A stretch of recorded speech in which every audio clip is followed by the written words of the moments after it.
Raising a family of 6 in a tiny house, I get asked often, how do I raise a family in a tiny house?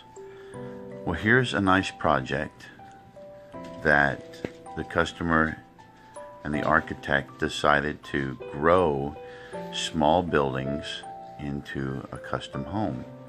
And you can do the same thing with your tiny house.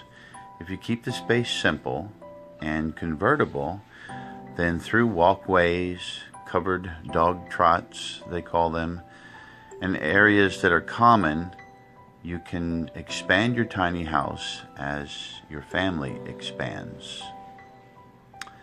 And when your family gets smaller in 15, 18, 20 years, you can reduce it again and sell portions of it.